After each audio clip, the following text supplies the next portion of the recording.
오늘 읽은 이사야 11장 말씀을 통하여 이새의 뿌리에서 한 싹이 나서 라는 제목으로 함께 은혜를 나누도록 하겠습니다. 우리가 성경을 읽으면서 깨닫게 되는 것은 구약의 하나님은 말씀하시는 하나님이시라는 것입니다. 우리 저를 따라서 같이 한번 해볼까요? 말씀하시는 하나님. 말씀하시는 하나님이 있어요. 말씀으로 천지를 창조하셨죠. 빛이 있으라 하니까 빛이 있었고, 물이 하늘의 위에 물과 땅 아래의 물로 나뉘라 하니까 나뉘어졌고, 그렇게 천지의 모든 만물을 말씀으로 창조를 하셨습니다. 말씀으로만 창조하시고 끝난 것이 아니라 창조하실 때마다 참 보기 좋구나, 참 보기 좋다, 그렇게 말씀하셨고요.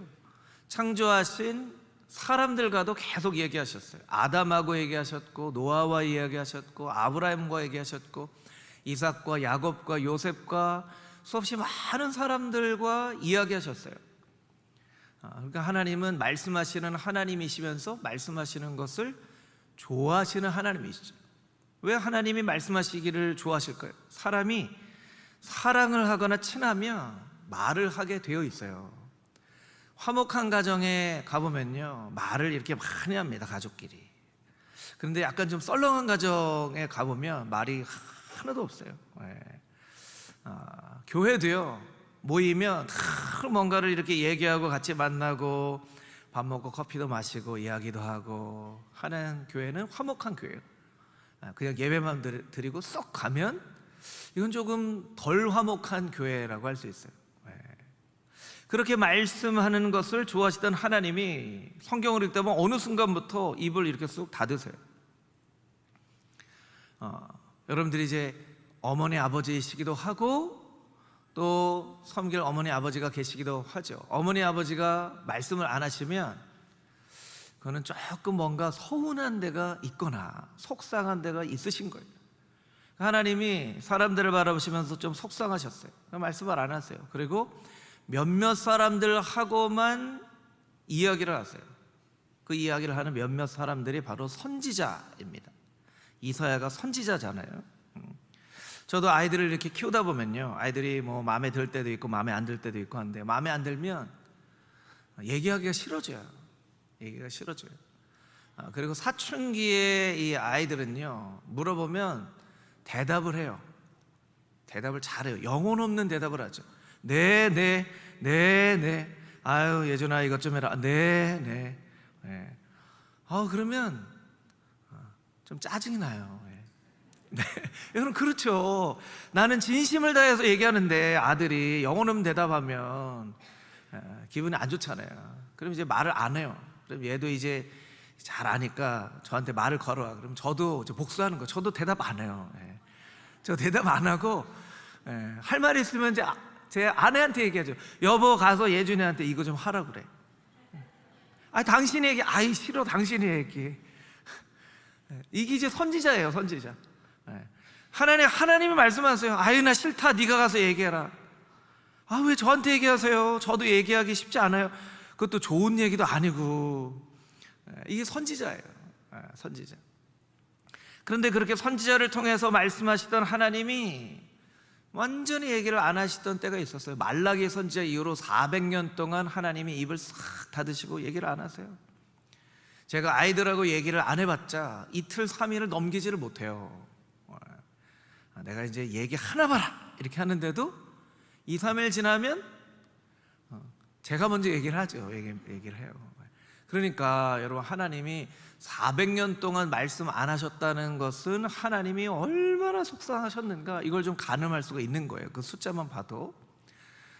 그리고 그렇게 침묵하시던 하나님이 이제 예수님을 이 땅에 보내주시죠. 화목제물로 보내주세요. 그런데 화목제물로 보내시기 전에 이런 내 아들을 메시아로 보낼 것이다 라고 선지자를 통해서 많이 말씀하세요. 오늘 우리가 읽은 이사야 11장도 오실 메시아에 대한 예언의 말씀이에요. 우리 읽은 말씀 1절부터 5절까지 있는 말씀을 우리 다시 한번 읽어보도록 하겠습니다. 1절부터 5절까지 있는 말씀입니다.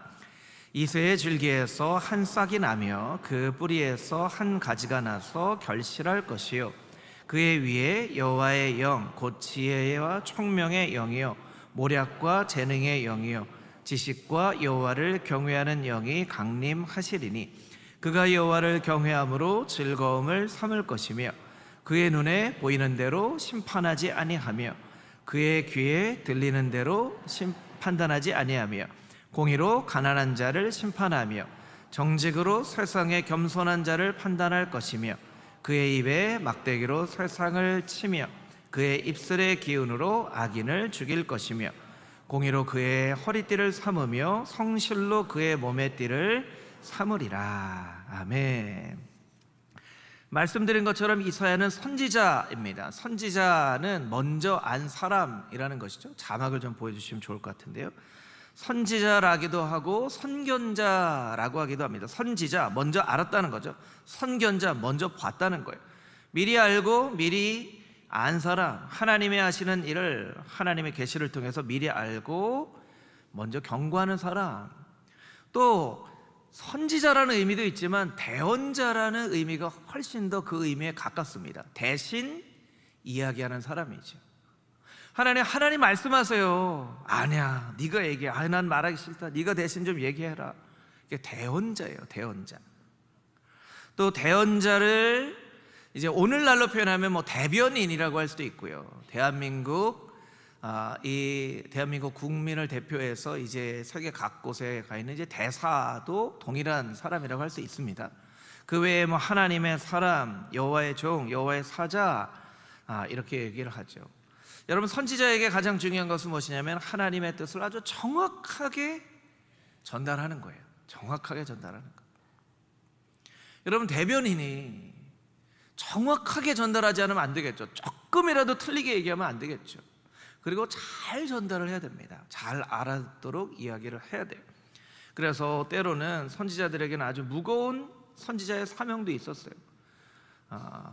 이사야나 예레미야 같은 경우에는 옷을 벗고 선지자의 사명을 감당합니다. 왜 그런 일을 했을까요? 사람들이 하도 하나님의 말씀에 귀 기울여 듣지 않으니까 조금이라도 귀 기울여 듣게 하려고 그런 일들도 했다라는 거예요. 그러니까 선지자가 그 역할을 감당하기가 참 어려웠겠죠. 오늘 본문의 말씀을 보면 메시지가 두 가지로 나눠 있습니다. 1절부터 5절 말씀은 메시아에 대한 예언이고 6절부터 10절은 다가올 하나님의 나라에 대한 예언입니다. 1절부터 5절 말씀에 보면 오실 메시아가 어떤 분이신가? 이새의 뿌리에서, 이새는 이제 이새의 줄기에서, 이새는 이제 다윗의 아버지이죠. 그러니까 다윗 왕의 후손이라는 거예요. 한 싹이 날 것이다, 가지가 날 것이다라는 거예요. 2절 말씀에 보니까 성령이 충만한 사람. 세 번째로 보니까 하나님을 경외하는 것을 즐거움으로 삼는 공의로운 사람. 우리도 누군가에게 누구를 소개를 해줄 때 이런 거 얘기합니다. 어느 집안 사람이야. 어느 집안 사람이야. 그리고 뭐 외모가 어떻게 생겼어. 뭐 그렇게 얘기를 하죠. 그리고 뭘 좋아하는지 얘기를 하잖아요. 그 사람 뭐 음식 먹는 걸 좋아해, 뭐 여행 가는 걸 좋아해, 이렇게 소개를 합니다. 똑같이 그렇게 소개를 하는 거예요. 어떤 가문 사람인지, 어떤 사람인지, 뭘 좋아하는 사람인지를 소개를 해주는 거예요. 1절에 보면 이 우리말 성경으로는 조금 발견하기가 어려운 것인데 히브리 성경에 보면 1절을 자막으로 보여주세요. 이스라엘 줄기에서 한 싹이 나며 그 뿌리에서 한 가지가 나서 결실할 것이요. 성경은요, 의미가 없는 구절이 없어요. 근데 메시아를 표현하면서 한 싹이 날 것이고 한 가지가 날 것이다라고 표현을 했단 말이에요. 여러분, 누군가에게 예수님을 소개를 한다면, 여러분이 예수님을 소개한다면 어떻게 소개를 할까라는 걸 생각을 해보면 이 1절 말씀은 그렇게 평범한 말씀은 아니죠. 평범한 말씀은 아니에요. 그런데 이 가지라는 말에 히브리어 단어를 보면요, 넷제르라고 되어 있습니다. 이 넷제르라는 말은 나사렛이라는 말하고 똑같은 음가를 가지고 있는, 똑같은 발음이라는 거예요. 그러니까 예수님을 다르게도 표현할 수 있었는데 넷제르라고 표현하는 것은 성경학자들은 나사렛 예수님을 이야기하기 위한 하나님의 예언의 말씀이다라고 이 1절을 해석을 합니다. 그런 관점으로 보면요, 이 1절에 이런 의미가 있었구나 라고 깨닫게 됩니다. 다윗의 후손이고 나살의 사람이라는 표현이에요. 2절에 보니까 성령의 사람이라고 이야기를 합니다. 여러분, 성령의 사람이라는 것이 얼마나 중요하냐면, 예수님이 태어나시기 전에 400년 동안 하나님의 말씀도 없었고 하나님의 이상도 없었어요. 여러분, 400년 동안 하나님의 어떤 나타나심이 없는데 사람들이 성령의 나타나심을 잘 알아차릴 수 있었을까요? 없었을까요? 좀 쉽지 않았겠죠. 쉽지 않았을 거예요. 성령의 민감한 때에는 성령님 막 역사하시는 것을 깨달아 알 수 있지만, 이게 잘 모를 때예요. 그런 때에도 너무나도 분명하게 이분은 성령의 사람이시구나라고 깨달아 알 만큼 예수님은 성령이 충만하신 분이었다는 거예요. 예수님의 제자였던 세리 마태의 증언을 한번 들어보겠습니다. 마태복음 3장 16절 17절 말씀입니다. 우리 한 목소리로 같이 읽겠습니다. 예수께서 세례를 받으시고 곧 물에서 올라오실새 하늘이 열리고 하나님의 성령이 비둘기같이 내려 자기 위에 임함을 보시더니 하늘로부터 소리가 있어 말씀하시되 이는 내 사랑하는 아들이요 내 기뻐하는 자라 하시니라. 아멘. 이것은 마태복음에만 있지만 않고 복음서에 여러 군데 있는 말씀이에요. 그러니까 너무나도 분명한 증거로 누가 봐도 이분은 성령의 사람이라는 것을 확실하게 알 수 있을 정도의 이런 성령의 충만한 임재하심이 눈으로 보였다는 거예요. 여러분, 저와 여러분의 일생에도 이렇게 성령님의 충만한 임재가 눈으로 보아도 확실히 알 수 있는 그런 성령의 임재하심을 경험할 수 있게 되기를 주님의 이름으로 축복합니다. 아멘. 아멘. 예수님은 성령에 의해서 잉태되신 분이셨고 공생애를 시작하실 때뿐만 아니라 소년이실 때에도 성령의 지혜로 성전에서 랍비들과 함께 성경의 말씀을 가지고 이렇게 대화하는 지혜로운 분이셨고요, 성령에 의해 이끌리셔서 광야로 가셔서 사단에게 시험을 받으신 성령이 늘 충만한, 성령이 임하시는 그런 분이셨다라는 거예요. 세 번째는 3절 말씀에 여호와를 경외하는 것을 즐거움으로 삼을 것이며, 여러분, 이 3절 말씀이 얼마나 멋진 표현입니까? 여호와를 그냥 경외하는 분이셨다는 것이 아니라 여호와를 경외하는 것을 즐거움으로 삼는 분이셨다는 거예요. 여러분, 하나님 앞에 나와 예배하는 것이 여러분에게 즐거움일 수 있게 되기를 주님의 이름으로 축복합니다. 아멘. 여러분이 좀 예배 나올 때는 좀 웃으세요, 여러분. 여러분, 화나신 거 아니시죠? 여러분, 누군가 만날 때 앞에 사람이 화난 것처럼 뚱하게 앉아있으면 기분이 안 좋잖아요. 웃는 얼굴에 침 못 뱉는다 이런 게 있는 것처럼 사람하고 관계도 웃으면 기분이 좋아지는데, 여러분, 하나님 만나러 나오는 자리에 여러분 이렇게 웃으면 하나님 얼마나 좋아하시겠어요? 그냥 좋아하시겠죠. 근데 여러분 이렇게 있으면 하나님도 쭉 이렇게 계실지도 몰라요. 그러니까 여러분, 예수님은요 그냥 예배를 하셨다는 게 아니라 예배하는 것을 즐거워하셨다는 거예요. 시편 1편에 복 있는 사람은 여호와 율법을 즐거워하여 주야로 묵상하는 자라. 하나님 말씀이 있는 게 그냥 즐거운 거예요. 깨달아도 즐겁고 못 깨달아도 즐겁고 그냥 하나님 말씀이 있는 게 그냥 즐거움. 이게 복 있는 사람이라는 거예요. 이것도 여러분 너무나 큰 복이에요. 어떤 사람은 하나님 말씀 읽으면 즐거운 사람이 있고요, 어떤 사람은 하나님 말씀 읽으면 잠이 오는 사람이 있어요. 그러니까 복 있는 사람이 있죠. 예수님이 그런 분이시라는 거예요. 그런데 3절 말씀에 이 즐거움을 보면요, 루아흐라는 뜻인데 불에 타다 이런 의미도 있어요. 이것을 다른 성경에서는 흠향하다, 향기로운 제물이 되다, 향취를 맡다 이런 단어로 쓰여집니다. 창세기 9장에 보면 노아가 홍수 이후에 첫 발을 내딛고 하나님께 제사를 하였을 때 하나님께서 그 향기로운 제물을 받으셨다 이런 표현이 있어요. 사실은 이스라엘의 제사는 그렇게 향기로운 제사는 아니죠. 왜냐하면 제물이 불에 타는 거잖아요. 불에 타는 냄새가 그렇게 막 좋은 냄새는 아니잖아요. 혹시 또 모르죠. 여러분 가운데 막 고기를 좋아하시는 분은 막 고기 구우면 막 냄새 좋다 이런 분들이 있을지도 모르겠지만, 여러분 하루 종일 그 냄새를 맡는다고 생각해 보세요. 아무리 좋아해도 그거는 좋아할 냄새가 아니에요. 그런데 왜 향기롭다고 얘기했냐면 그 제물이 타는 의미가 헌신이기 때문에, 그 헌신을 보시고 그것을 향기롭게 받으신다는 거예요. 또 한 가지 의미가 있습니다. 예수님께서 스스로 화목제물이 되시는 것을 즐겁게 여기신다는 거예요. 그런데 여기도 설명이 필요하죠. 왜냐하면 여러분, 십자가를 지시고 화목제물이 되는 일은 결코 즐거운 일이 아니기 때문입니다. 즐거운 일이 아니에요. 그런데 왜 즐겁다고 표현하셨냐면 우리를 너무나 사랑하시니까. 너무나 사랑하시니까.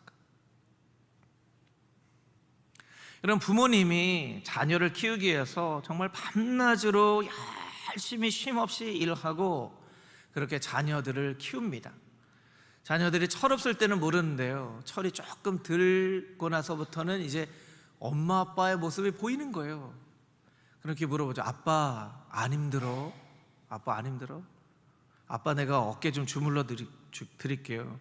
아유, 네 왜 그러냐? 안 하던 짓을 하냐? 아니, 힘드실 것 같았어요. 아빠가 얘기하죠. 하나도 안 힘들다. 자, 정말 아빠는 하나도 안 힘들까요? 하나도 안 힘들까요?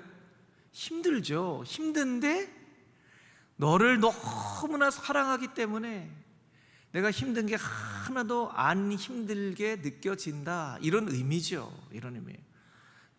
지혜로운 자녀들은 이게 어떤 의미인지를 아는 거예요. 지혜가 없는 자녀들은 안 힘들구나, 정말 안 힘들구나.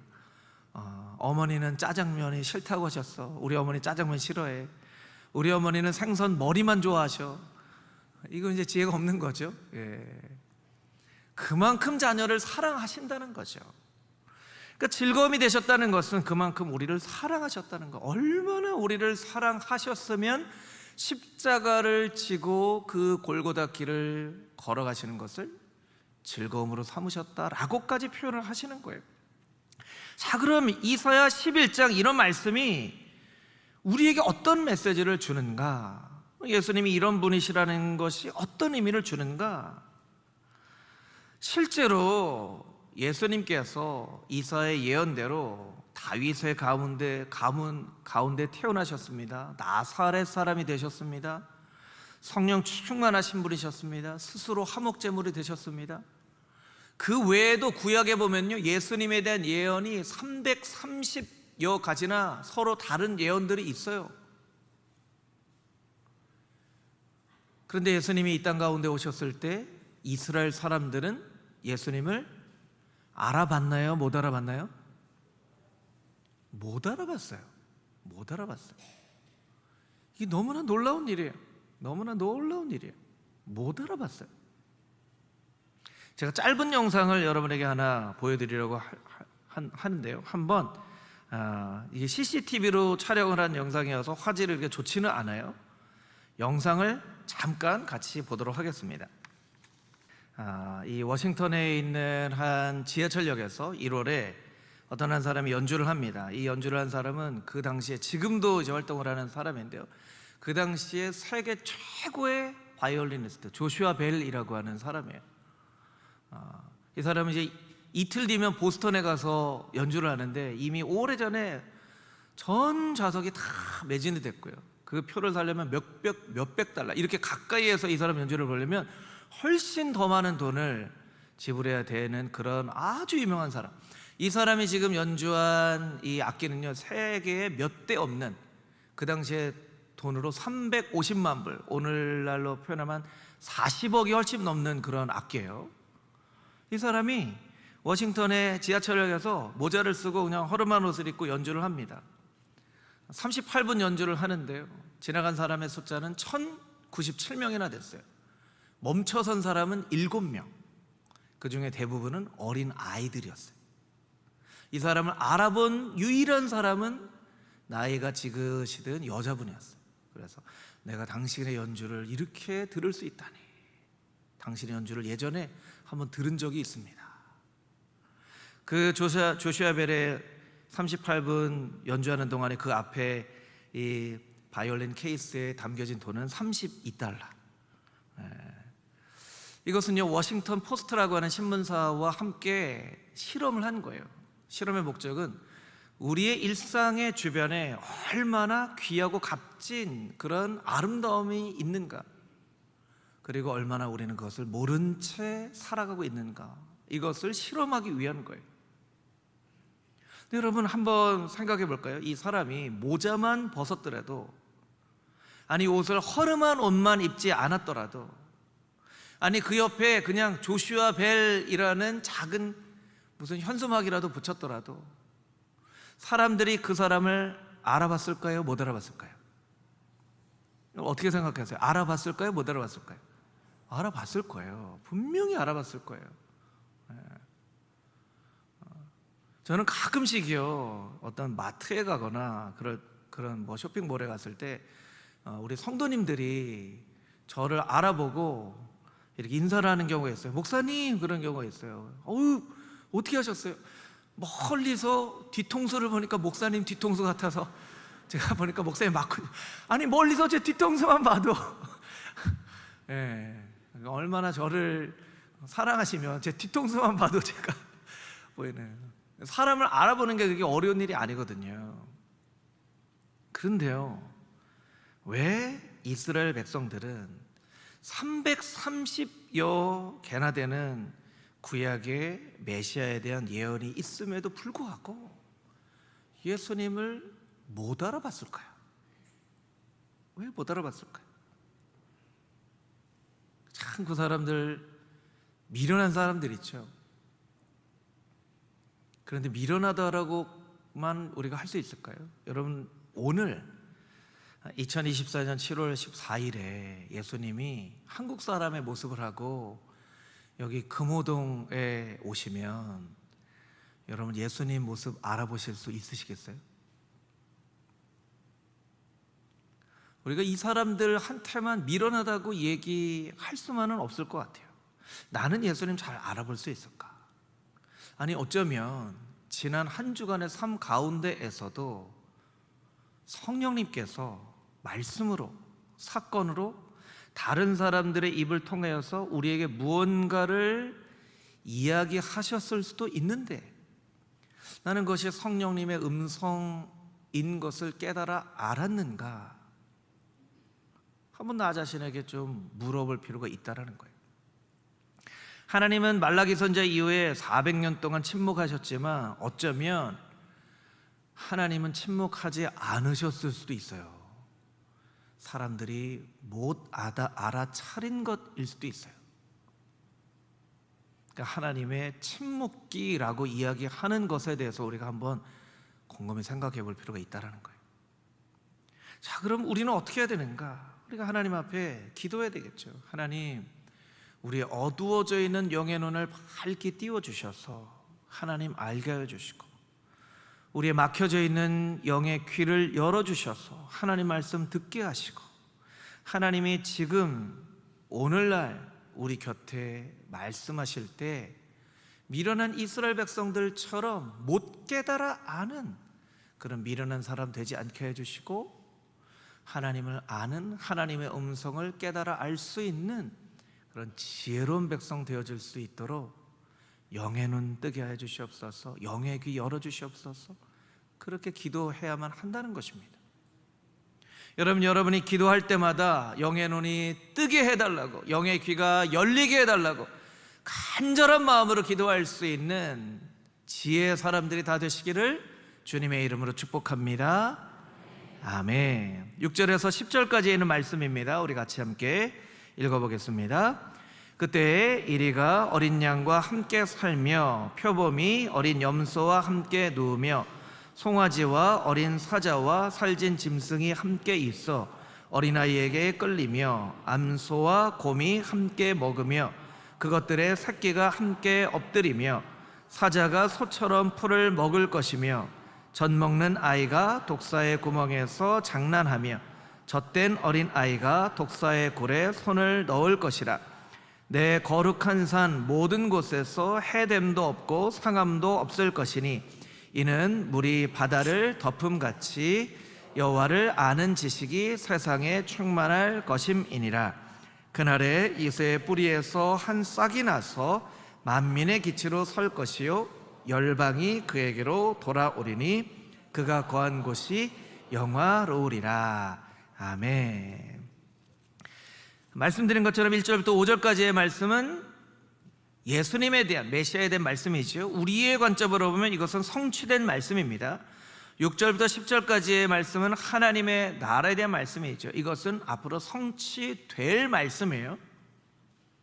여러분, 성경의 전체 주제는 메시아와 하나님의 나라이죠. 신앙생활의 두 가지 목표는 영혼 구원과 이 땅 가운데 하나님의 나라를 이루는 거예요. 이것이 큰 두 가지 축이 있습니다. 이것을 우리가 잘 깨달아 알아야 돼요. 그러니까 예수님의 관점으로, 구원의 관점으로 성경을 봐야 되고 하나님 나라의 관점으로 우리가 또 성경을 봐야 된다라는 거예요. 이 이사야 11장 말씀은 이사야 65장에도 한 번 더 반복이 되어져 있는 말씀이에요. 그런데 여러분, 하나님의 나라를 이렇게 표현을 한 것이 여러분에게는 잘 이해가 되세요? 하나님의 나라, 여러분이 누군가가 내가 들으니까 뭐 천국이 있는데 하나님의 나라가 있는데 하나님 나라를 나한테 좀 설명해 줄 수 있습니까? 하면 여러분이 어떻게 이야기하시겠어요? 한번 생각해 보세요. 나는 어떻게 이야기를 할까? 이사야에게 하나님께서 이리와 어린 양이 함께 살며 표범이 어린 염소와 함께 누우며 송아지와 어린 사자와 살진 짐승이 함께 있으며 암소와 곰이 함께 먹으며, 여러분 이 말씀 읽으면 이게 약간 뭐 같다는 생각이 들으세요?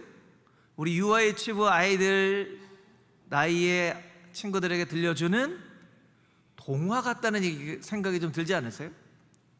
자, 어린이 여러분 들어보세요. 자, 하나님이 이 땅 가운데 예수님 보내주셔서 예수님이 하나님 나라를 이루실 거예요. 그때 어떤 곳이 되냐면요, 어흥, 이거 누구예요? 호랑이에요. 꼬꼬대 꼬꼬, 이거 누구예요? 닭이에요. 야옹, 이거 누구예요? 고양이에요. 너무 잘 맞히시는데요, 여러분. 이렇게 아이들에게 설명을 하겠죠. 그러니까 이 말씀을 보면서 우리가 깨달아 아는 것은, 이 말씀에 대한 회중은 성인들만 있는 것이 아니라 어린 아이들도 분명히 있었을 것이다. 그러니까 어린 아이들에게까지 설명할 수 있는 하나님의 나라, 이런 의미예요. 또 한 가지는 이 하나님에 대한 메시지를 듣고 누군가에게 가서 와서 들어봐, 하나님의 나라가 임하신대, 그 하나님의 나라가 임할 때는 이렇게 된대 라고 누군가에게 이야기를 해줘야 되는데, 분명히 여러분 여기에서 의미하는 이리, 표범, 사자, 곰, 독사는 누군가를 의미하는 의미가 있을 거예요. 진짜 이리가, 진짜 독사가 이런 의미가 아니라는 거죠. 그런데 누구를 딱 지칭해서 바리새인들, 사두개인들, 서기관들 이렇게 하면 이 말을 누군가에게 전해줄 사람이 좀 마음이 불편하겠죠. 내가 이거 얘기했다가 조금 이렇게 불이익 받는 거 아니야? 혹은 어떤 나라일 수도 있습니다. 로마가, 바벨론이, 아수르가, 이게 이제 귀에 들어가면 어떻게 되는 거예요? 큰일 나는 거죠. 어떤 사람이나 어떤 계층이나 어떤 나라가 분명히 이 일이나 독사나 표범이나 사자나 곰이나 이런 사람을 의미할 텐데, 그런 사람들을 딱 집어서 얘기하지 않도록, 그러니까 이야기를 전하는 사람들을 좀 보호해주는 그런 의도가 있었겠죠. 그런 많은 의도가 있었을 거예요. 그런데 이런 여러 가지 의미를 떠나서 이 하나님의 나라가 의미하는 것은 무엇이냐면, 여러분, 이리, 사자, 곰, 독사, 이 의미하는 사람이 어떤 사람 같으세요? 힘 있는 사람, 권력 있는 사람, 돈 많은 사람, 뭐 이런 사람들을 의미하겠죠. 우리는 이제 대부분 기득권 뭐 이렇게 표현을 하기도 하는데, 요새는 뭐 그런 표현 많이 쓰지 않습니다. 그러니까 이제 뭔가를 많이 가지고 있는 사람, 지식을 많이 가지고 있는 사람, 돈을 많이 가지고 있는 사람, 권력을 많이 가지고 있는 사람, 뭐 힘을 많이 가지고 있는 사람, 많이 가지고 있는 사람이 좀 없는 사람들에게 나눠주고, 연약한 사람들에게 나눠주고, 함께 어울려 살아가는 세상을 설명을 하는 거예요. 설명을 하는 거예요. 그럼 이 말씀을 들을 때 우리는 꼭 한번 이런 생각을 해 봐야 되겠죠. 나는 사자인가 송아지인가? 나는 이리인가 어린 양인가? 여러분은 이리라고 생각하세요? 어린 양이라고 생각하세요? 네. 우리 옆에 있는 사람 보면 안 됩니다. 이 이리 같은 뭐 이렇게 하면 안 돼요. 예, 예. 우리가 한번 생각해 볼 필요가 있다. 나는 누구인가? 나는 어린 양인가? 이리인가? 난 누군가에게 이리 같은 존재인가? 어린 양 같은 존재인가? 나는 누군가에게 나눠줄 것이 있는 사람인가? 아니면 누군가의 나눔을 받아야 될 사람인가? 이걸 한번 생각을 해볼 필요가 있다는 거예요. 목사님, 저는 나눠줄 사람이기는 한데 이리 같은 사람은 아닌데요? 이렇게 생각할 수도 있어요. 그런데 이런 말씀을 우리에게 주시는 것은 우리의 모습을 잘 살펴보라는 거예요. 나는 이리가 아니라고 생각하는데 나도 모르는 사이에 이리처럼 포악하고 사자처럼 누군가에게 힘들게 하는 그런 사람이 점점 되어져 가고 있는 것은 아닌지 돌아보라는 거예요. 돌아보라는 거예요. 우리는 이렇게 얘기합니다. 하나님, 분명히 하나님의 나라는 여기 있다 저기 있다 말하는 것이 아니라 우리 마음속에 있다고 말씀하셨는데 왜 내 마음속에는 이렇게 평안이 없나요? 내 마음속에는 왜 하나님의 나라가 없나요? 왜 우리의 가정에는 하나님의 나라가 없나요? 우리가 그렇게 하나님 앞에 물어볼 때가 있습니다. 근데 하나님이 오히려 우리에게 말씀해 주시는 거예요. 하나님의 나라는 메시아가 예수님이 우리의 마음 가운데 주인으로 계시고 너에게 준 것을 누군가에게 나눠주는 기쁨을 누리고 물이 바다를 덮음같이 여호와를 아는 지식으로 충만할 때에 너의 마음 가운데 자연스럽게 임하는 것이 하나님의 나라인데 네가 네 마음에 하나님의 나라가 없다고 하니 네가 예수님을 주인으로 모시지 않거나 너에게 나눠주라고 한 것을 네가 움켜잡고 살거나 하나님을 아는 지식이 없거나 이 셋 중에 하나거나 둘이거나 아니면 전부이거나 그러니까 하나님의 나라가 너의 마음 가운데 없는 것 아니냐 그렇게 우리에게 말씀하시고 계시다는 거예요. 여러분, 우리가 왜 내 마음 가운데는 하나님의 나라가 없는가, 왜 나의 가정 가운데는 하나님의 나라가 없는가 이것만 생각할 것이 아니라 내가 하나님을 매일 나의 인생의 주인으로 모시고 살아가고 있는가. 여러분, 우리의 인생의 주인이 하나님이시면, 예수님이시면 내 마음은 당연히 하나님 나라가 되어야 되잖아요. 하나님 나라가 안 됐다는 건 내가 주인이라는 거예요. 하나님 아는 지식으로 충만하지 않은 거죠. 나눠주지 않고 움켜잡고만 사니까 그러면 더 행복할 것처럼 생각했는데 더 행복하지 않은 거죠. 더 행복하지 않은 거죠. 여러분, 세계에 여러 가지 지수가 있지만 세계 행복지수라는 그런 지수도 있어요. 행복지수라는 지수를 보면요, 너무나 아이러니하게도요, 못 사는 나라가 더 행복해요. 못 사는 나라가 더 행복해요. 잘 사는 나라가 더 행복해야 되는데 못 사는 나라가 더 행복해요. 참 신기하죠? 못 살면 행복하지 않을 것 같은데 못 사는 나라가 더 행복해요. 잘 사는 나라가 더 불행해요. 여러분, 계층으로 보면요, 가장 행복하지 않은 계층이 어떤 계층인지 아세요? 선진국에 사는 중산층이래요. 여러분, 선진국에 사는 중산층이면 벌써 너무나 많은 것들을 누리면서 살 수 있는 계층인데, 왜 선진국에 사는 중산층이 가장 행복하지 않은 계층이 되냐면, 더 많은 것을 가질 수 있는데, 더 많이 올라갈 수 있는데, 더 높이 올라갈 수 있는데, 그런 막 욕심으로 가득 차 있으니까 불행하게 느끼는 거예요. 여러분, 한 주간 행복하셨습니까? 여러분, 한 주간 여러분의 마음 가운데 하나님의 나라가 있었습니까?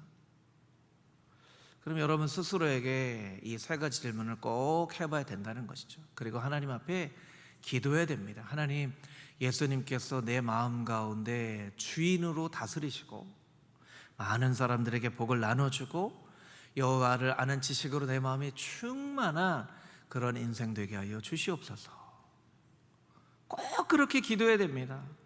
왜냐하면 그래야만 하나님의 나라가 우리의 마음 가운데 임하기 때문입니다.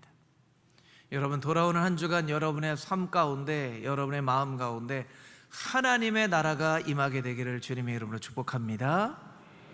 그것을 위해서 예수님을 주인 삼고 하나님을 아는 지식을 여러분의 마음 가운데 가득 채우고 여러분에게 주신 그 많은 복을 많은 사람들과 함께 열심히 나누며 살아갈 수 있는 복된 성도들이 다 되시기를 주님의 이름으로 축복합니다. 아멘.